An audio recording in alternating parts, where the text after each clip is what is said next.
दिल्ली के पर्यावरण मंत्री गोपाल राय ने प्रदूषण को देखते हुए पर्यावरण विभाग और डीपीसीसी के अधिकारियों के साथ समीक्षा बैठक की। उन्होंने जानकारी देते हुए कहा कि 14 नवंबर से 14 दिसंबर तक दिल्ली में एंटी ओपन बर्निंग अभियान शुरू किया जाएगा। इस अभियान के तहत 611 टीमें तैनात की गई हैं। सभी टीमें 24 घंटे दिल्ली में ओपन बर्निंग की घटनाओं की निगरानी और उसे रोकने का काम करेंगी। गोपाल राय ने कहा, सीएक्यूएम के अगले आदेश तक दिल्ली में ग्रैप 4 के चरण की पाबंदियां लागू रहेंगी। उन्होंने एमसीडीके और डीसी के हॉटस्पॉट पर विशेष अभियान चलाने का निर्देश दिया था।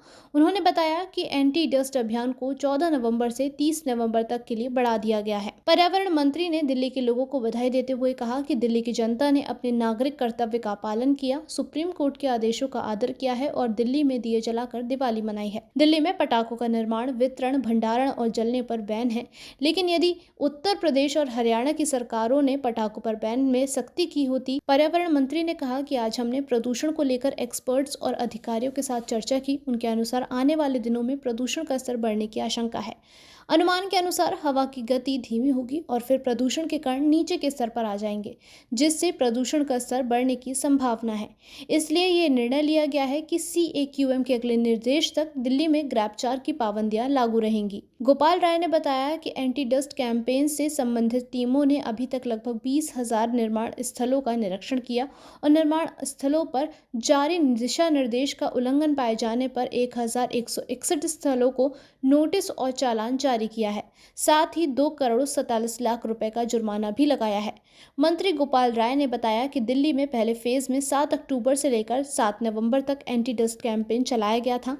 दूसरे फेज में 14 नवंबर से लेकर 30 नवंबर तक एंटी डस्ट कैंपेन चलाया जाएगा। इस अभियान में 591 टीमें तैनात की गई हैं। ये दिल्ली के अंदर अलग अलग स्थानों पर चल रहे निर्माण स्थलों का निरीक्षण कर रहे हैं और मानदंडों के उल्लंघन पर कार्रवाई कर रहे हैं। सभी टीमों को लगातार निरीक्षण करने के निर्देश दिए गए हैं। डीपीसीसी को निर्देश दिया गया है कि वो कंस्ट्रक्शन एजेंसियों को बुलाकर निर्देश दें कि वो मानदंडों का सही रूप से पालन करें।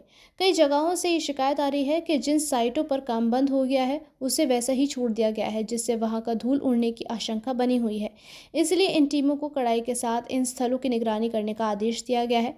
मंत्री गोपाल राय ने बताया कि सभी संबंधित विभाग पानी का छिड़काव तेजी से कर रहे हैं। पानी के छिड़काव को लेकर मंगलवार से स्पेशल अभियान चलाया गया था। एमसीडी के डीसी को हॉटस्पॉट पर विशेष अभियान चलाने का निर्देश दिया है। दिल्ली में चिन्हित किए गए 13 हॉटस्पॉट पर कड़ाई से मॉनिटरिंग जारी है। उन्होंने बताया कि दिल्ली में एंटी ओपन बर्निंग अभियान को 14 नवंबर से शुरू करने का निर्णय लिया गया है। यह अभियान पूरे 1 महीने यानी 14 नवंबर से लेकर 14 दिसंबर तक चलाया जाएगा। इस अभियान के तहत पूरी दिल्ली में निगरानी के लिए 611 टीमें तैनात की गई हैं। ये टीमें 24 घंटे दिल्ली में ओपन बर्निंग की घटनाओं की निगरानी और उसे रोकने का काम करेंगी।